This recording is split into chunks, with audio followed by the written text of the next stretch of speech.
누가복음 15장 11절부터 32절까지 말씀입니다. 누가복음 15장 11절부터 32절까지 우리 한 절씩 교독하시겠습니다. 제가 먼저 읽겠습니다. 누가복음 15장 11절입니다. 또 이르시되 어떤 사람에게 두 아들이 있는데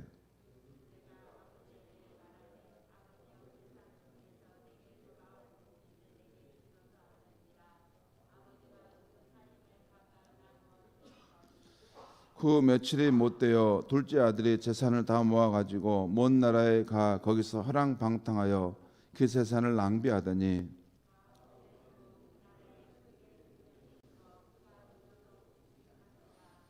가서 그 나라 백성 중 한 사람에게 붙여 사니 그가 그를 들로 보내어 돼지를 치게 하였는데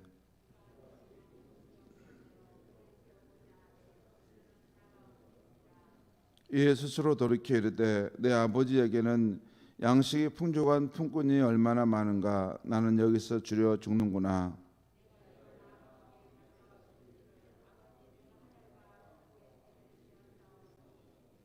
지금부터는 아버지 아들이라 일컬음을 감당하지 못하겠나이다. 나를 품꾼의 하나로 보소서 하리라 하고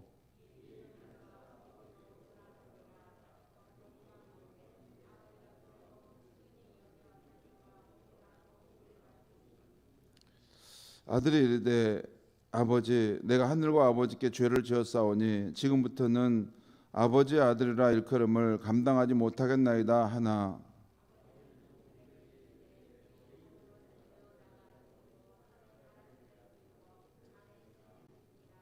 그리고 살찐 송아지를 끌어다가 잡으라. 우리가 먹고 즐기자.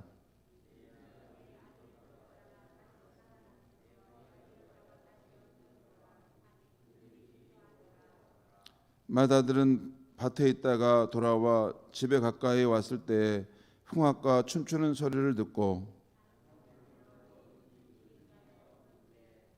대답하되 당신의 동생이 돌아왔음에 당신의 아버지가 건강한 그를 다시 맞아들이게 됨으로 인하여 살진 송아지를 잡았나이다 하니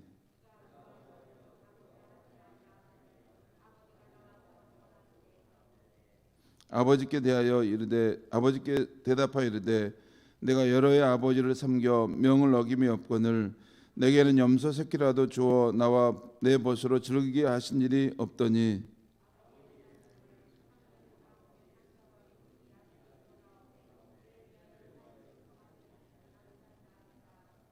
아버지가 이르되 너는 항상 나와 함께 있으니 내 것이 다 내 것이로되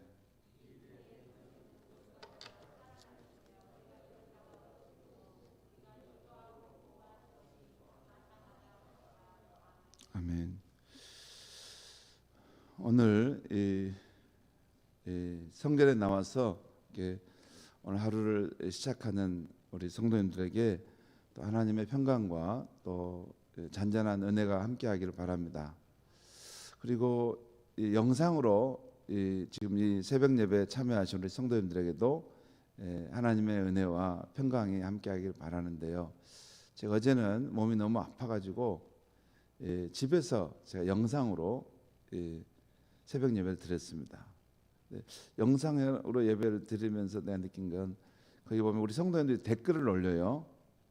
댓글을 서로 올려서 이렇게 하시는 걸 봤는데 너무 좋았습니다. 여러분 다 이 시간에 그 온라인 영상으로 들어오신 분은 다 우리 교우들이거든요. 그러니까 우리 영상으로 들어오실 때도 서로 반갑게 친밀하게 이렇게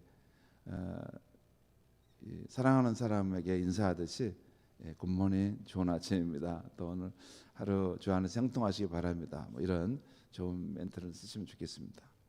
여러분 우리 성전에 모인 우리 성도님들도 함께 이렇게 하면 좋겠는데 오늘은 생략하겠습니다. 오늘 아침의 말씀의 제목은 크리스찬이 추구할 인생의 목표입니다. 우리 인생이 살아가는데 생의 목표가 있지 않습니까? 근데 특별히 크리스찬들이 추구해야 될 일생의 목표가 있다는 것입니다. 복음서를 보면 예수님께서는 그 당시 종교적으로 죄인이라 낙인 찍힌 그 이들이 예수님께 나오는 것을 반겨주셨습니다. 그런데 이에 반해서 그 당시 의인이라 자처하는 바리새인들, 유대인들은 예수님께서 그들을 환대하고 맞이하는 것을 늘 비난했습니다. 제가 랍비이고 꽤 괜찮은 선생님 같은데 어떻게 의인들과 죄인들을 구별을 못하는가? 저렇게 불법한 자들, 또 불의한 자들, 종교적으로 타락한 저들을 이렇게 예수는 저렇게 쉽게 저들을 받아들이고 환대하는가? 그러면서 예수님에 대해 비난을 했습니다. 그래서 이런 모습에 대해서 예수님께서 죄인 한 사람이 회개하고 하나님께 돌아올 때 하나님께서는 얼마나 큰 기쁨이 되는가를 예수님께서 말씀하신 것입니다. 어제 아침에는 누가복음 15장에 잃어버린 양 한 마리를 찾았을 때 기뻐하는 그 목자의 마음을 통해서, 또 잃어버린 드라크마 한 데나리온을 찾았을 때의 그 여인의 그 기쁨의 그 비유를 통해서 말씀했어요. 오늘 아침에는 잃어버린 자신의 아들을 다시 되찾은 그 아버지의 기쁜 마음을 통해서 오늘 예수님이 지금 말씀하고 있는 거예요.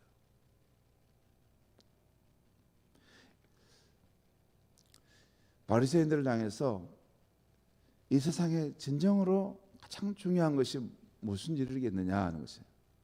너희가 좀 이렇게 무슨 뭐 이렇게 율법을 지키고 좀 거룩하고 그런 것보다 가장 중요한 것은 정말 그 소망이 없었던 죄인들이 자기 잘못을 뉘우치고 하나님 품으로 돌아와서 안기는 것, 그것보다 더 아름답고 더 위대하고 더 가치 있는 그런 일이 있겠느냐.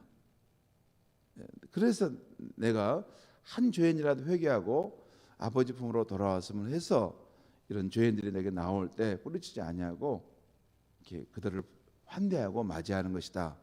그런 이야기를 지금 하시는 것이죠. 오늘 아침에 이 잃은 아들을 다시 찾게 되는 아버지의 이야기는 앞에 그 두 비유, 그러니까 잃어버린 것이 양이거나 동전이었던 이 비유와 달리 이때는 잃어버린 것을 다시 찾은 것이 정말 아들이기 때문에 그 잃어버린 것을 찾는 그 기쁨이 너무 큰 것을 볼 수 있어요. 아주 이 부분은 앞에 그 잃은 양을 찾고 잃은 드마카를 찾는 것보다 자기 아들을 찾는 것이니까 오늘 이 이야기를 우리가 처음 듣는다면 굉장히 감동적인 이야기입니다. 이 아들이 이렇게 아버지 마음을 헤아리지 못하고 저렇게 방탕하게 살다 돌아왔는데 그 아버지가 정말 그 정죄하지 아니하고 아낌없이 그 아들을 품어주고 정말 다시 사랑으로 받아주었구나. 참 이런 아버지가 세상에 있을까? 그러면서 참 아름다운 이야기다라고 생각할 수 있는 그런 비유 이야기입니다. 오늘 비유를 잘 보면 이 아버지에게 큰 아들과 둘째 아들이 있는데 둘째 아들은 아버지 집을 멀리 떠나서 허랑방탕하게 삶으로 잃어버린 아들이었다면 큰 아들도 집에 있으면서도 아버지의 속 깊은 마음을 알지 못하고 사는 심리적으로 잃어버린 아들이라고 할 수 있습니다.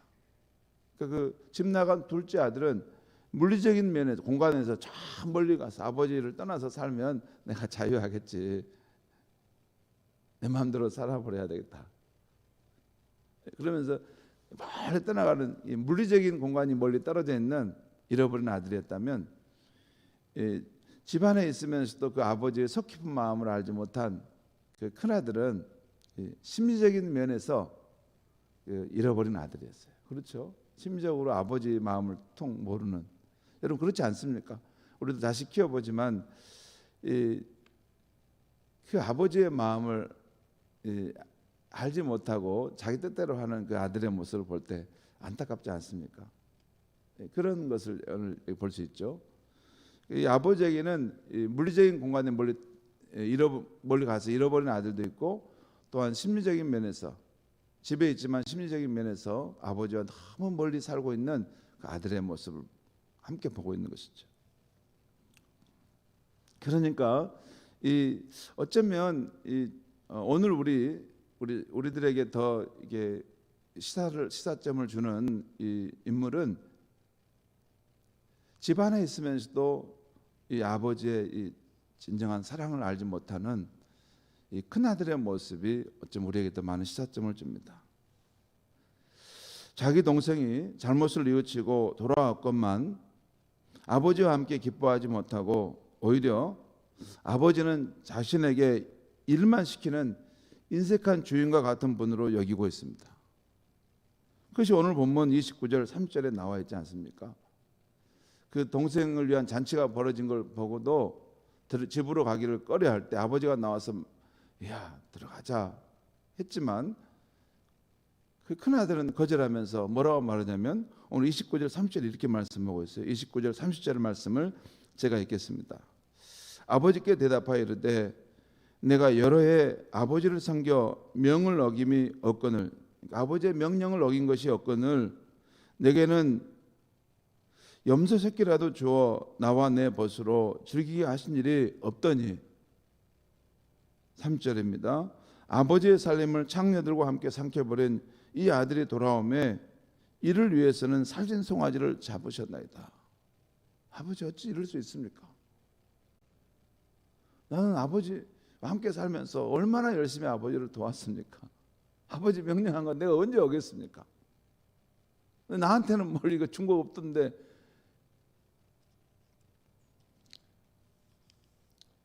삶을 방탕하고 살다 돌아온 저 아들이 왔다고 저렇게 잘하면 됩니까? 그러니까 여러분, 이 큰아들의 말 틀렸습니까? 큰아들 말 맞습니다. 논리적으로 하나도 틀린 말 아니에요.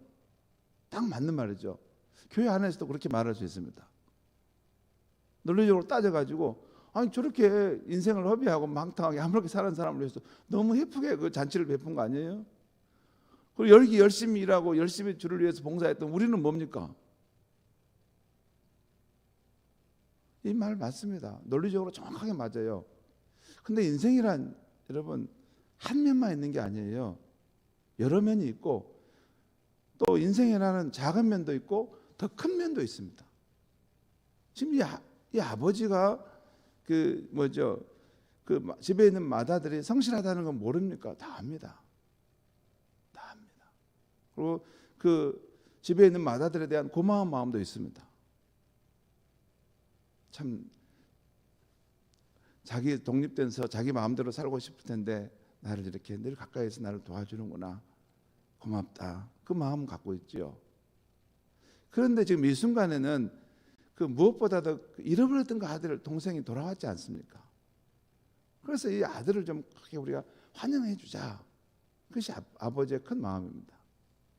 여러분요, 인생을 살아갈 때 어떤 사람은 작은 일에 이렇게 주목하는 사람이 있어요. 그리고 어떤 사람은 이렇게 큰 그림을 보는 사람이 있어요. 그 사람의 위인됨은 거기서 나와요. 작은 일 그 이야기도 틀린 거 하나도 없습니다. 맞습니다. 이 큰아들의 이야기도 맞아요. 이게 틀립니까? 맞는 말이죠. 그런데 더 큰 그림에서 보면 지금은 이 아버지의 마음으로 그 큰아들의 그 수고도 중요하지만 그 아버지의 마음으로 잃어버린 동생이 다시 돌아왔으니 함께 기뻐하고 춤을 추는 거, 그게 큰 그림에서 그것을 보는 것이죠. 근데 이 큰아들은 그것을 보는 안목은 없었어요. 여러분, 이 비유 이야기는 오늘 우리에게 어떤 의미가 있습니까? 교회 안에서 이 비유는 이런 이야기입니다. 교회 안에서의 하나님 아버지와 그의 자녀들의 이야기라고 할 수 있습니다. 그래서 이 아버지의 작은 아들은 오늘날로 말하면 불신자였다가 이제 회개하고 아버지의 집으로 돌아온 사람입니다. 또는 문제 많은, 탈이 많은 그런 뭐냐면 흠이 있는 좀 이게 성도의 모습입니다. 어느 날 다시 철들어서 돌아온 거죠. 반면에 큰 아들은 누구일까요? 오래전에 아버지의 아들이 되어서 집안의 맏형으로 아버지를 열심히 도왔던 성실한 아들입니다. 교회 안에도 이런 아들들이 있죠. 그런데 아버지를 열심히 돕고 아버지 가까이 살면서도 그 아버지의 깊은 사랑은 알지 못했던 아들이에요. 여러분 그럴 수 있죠. 그럴 수 있어요. 그러니까 아버지가 어떤 행동이 이해가 안 돼서 자기 마음으로는 이해 안 되는 겁니다. 그래서 불편함을 가지고 지금 아버지를 대하는 것이죠. 자, 이런 이 큰 아들에 대해서 또 이 아버지가 어떻게 하는가 보겠습니다. 오늘 31절 32절에 제가 말씀 읽겠습니다. 31절 32절. 아버지가 이르되 예 너는 항상 나와 함께 있으니 내 것이 다 내 것이로되 이 내 동생은 죽었다가 살아났으며 내가 잃었다가 얻었기로 우리가 즐거워하고 기뻐하는 것이 마땅하다 하니라. 그러니까 지금 이 그 큰아들의 모습을 보고 그 아버지가 에이, 너는 그 속이 그렇게 좁냐?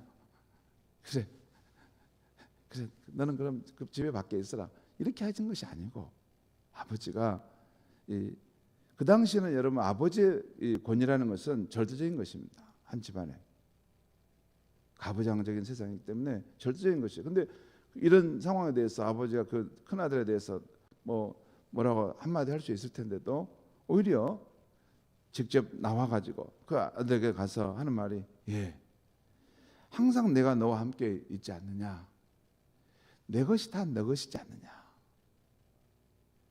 내 것이라고 할 것이 뭐가 있냐, 이거 다 너가 가질 거 아니냐. 그러면서 지금은 죽었다가 다시 살아나고 잃었다가 다시 얻은 내 동생이 돌아왔는데 우리가 함께 기뻐하고 즐거워하는 것이 이것이 가족된 도리이지 않겠느냐라는 말씀입니다. 이렇게 오늘 비유 말씀은 끝이 났죠.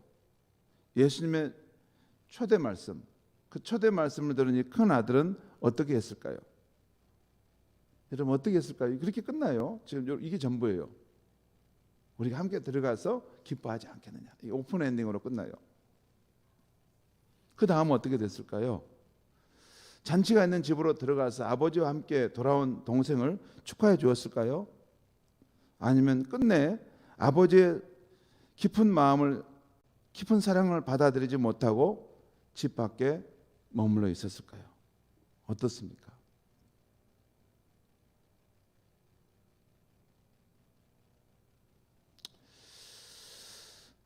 저는 지난날 이 큰아들처럼 옹졸한 마음으로 살았던 때가 많았다는 것을 자주 깨닫습니다. 내 마음은 그렇지 않은데 왜 이랬을까? 누군가에 대해서 아버지가 너그러운 그런 것을 마음으로 대해 주신 것을 수용하지 못하고 옹졸한 마음으로 아버지의 섭섭함하라고 여겼던 때가 자주 있었던 것을 깨닫게 됩니다. 그래서 오늘 이 아침 다시 묵상하면서 앞으로라도 그렇게 살지 않아야 되겠다. 아버지의 큰 마음을 좀 나도 품고 이렇게 허물 있는 동생들 또 잘못하는 그런 이들도 이렇게 품어주고 사랑하는 사람이 되면 얼마나 좋을까 하는 생각을 가졌습니다. 그러면서 오늘 아침에 이 예수님의 비유 말씀에서 이 둘째 아들의 모습도 아니고 큰 아들의 모습도 아닌 이 큰 마음을 가진 이 아버지의 모습을 보면서 우리 크리스찬이 가져야 할 중요한 생애 목표를 한번 생각해 보았습니다. 여러분, 이 둘째 아들은 집으로 돌아온 둘째 아들은 집으로 돌아와서 어떻게 되었을까요? 한번 상상해 봅시다. 어떻게 되었을까요? 크게 환대를 받았죠. 잔치가 벌려져서 크게 환대를 받았습니다. 그리고 아들의 신분을 다시 해보겠어요. 그리고 얼마 동안 객지에서 지친 그 몸과 마음을 쉬면서 아마 추스렸을 것입니다. 그럼 그 다음에는 어떻게 했을까요? 그 다음은 어떻게 했을까요? 이제는 아버지의 큰 사랑을 받은 아들답게 집안일을 도우면서 아버지를 잘 섬겼을 것입니다. 그리고 큰형과도 화해했을 수도 있을 것입니다. 또한 큰형도 나중에는 동생과 화해하고 그 맏형의 본분으로 돌아왔을 수 있습니다. 그리고 그 다음에는 어떻게 됐을까요? 이 아들들은 그 다음에는 어떻게 되었을까요? 그 다음에는요. 성도 여러분, 아이는 이 아이의 모습으로 계속 남지 않습니다. 아이는 점점 자라서 어른이 되어가는 것이죠. 그러니까 이 집의 아이들도 나중에는 아버지가 된다는 것입니다. 그렇죠. 하나님의 이 가족에는 이 아들도 있고 딸도 있기 때문에 그 아버지 집에 돌아온 그 자녀들이 나중에는 커서 어엿한 아버지가 되고 어머니가 된다는 것입니다. 그런 어떤 아버지일까요? 오늘 이 예수님의 비유 말씀에 나오는 허물을 덮어주는 아버지, 긍휼이 많은 아버지, 내 것이 다 내 것이다, 내 것이 내 거란 거 없어, 다 네 것이 너 것이야 하면서 아낌없이 내주는 아버지. 또한 그 자신의 권위를 내려놓고 그 아들을 사랑으로 품는 그 아버지. 이것이 우리 크리스천이 일생 동안 추구해야 될 생애 목표라는 것입니다. 우리는 아버지 집으로 돌아온 사람들이죠. 그런데 우리는 계속 이 철없는 아이의 모습으로 남을 수는 없는 것입니다. 예수님 말씀처럼 하늘에 계신 너희 아버지가 온전하신 것처럼 그렇게 하라. 우리도 계속 자라가야 하는 것입니다. 어떻게? 하나님의 성령을 의지해서 늘 하나님과 동행하며 사귀고 살다 보면 그분의 모습을 점차 닮아가는 것입니다. 여러분, 오늘 하루도 오늘 이 누가복음 15장에 나오는 이 인자한 아버지의 이 모습을 다시 한번 생각하면서 내가 정말 이런 아버지의 모습을 닮아가야 될 텐데, 이런 어머니의 모습을 닮아가야 될 텐데 하면서 더욱더 영적인 성장을 도모해가는 저와 여러분의 삶이 되기를 바랍니다. 기도하겠습니다. 하나님 아버지, 이 아침에 예수님의 비유 말씀을 통해서 우리가 크리스천으로서 나아가야 될 일생의 목표가 어디가 있음을 일깨워 주시니 감사합니다. 우리가 집에 돌아온 그런 사람들입니다. 우리는 이제 영적으로 눈이 떠서 아버지를 알게 된 둘째 아들일 수도 있고, 아니면 오랫동안 아버지를 섬기고 아버지와 함께 있었던 큰아들일 수도 있습니다. 하나님 아버지, 우리가 그 자리에서 머무르지 않게 하시고 계속해서 성령 안에서 더욱더 성장해 갈 수 있게 하여 주시옵소서. 아버지의 그 인자한 모습, 긍휼의 모습, 그 넉넉한 모습, 자신의 권위를 내려놓고 사랑으로 품어주는 이러한 모습들을 본받아하면서 우리의 인생이 세월이 지날수록 더욱 아름다운 하나님 아버지의 성품이 나타날 수 있도록